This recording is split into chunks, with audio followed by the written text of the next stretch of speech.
Continental refrigerator pan slide assemblies are available in a variety of configurations. Pan slides can be mounted on 2-inch centers and can be easily removed for cleaning or to adjust.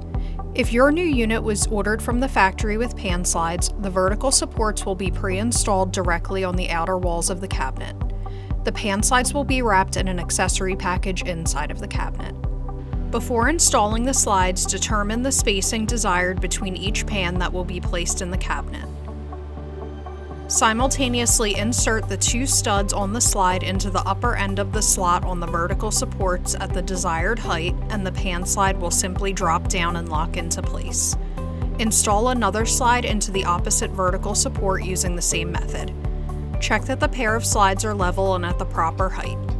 Repeat this procedure for the remaining sets of pan slides. If you have any additional questions, please contact the factory and ask for service at 800-523-7138.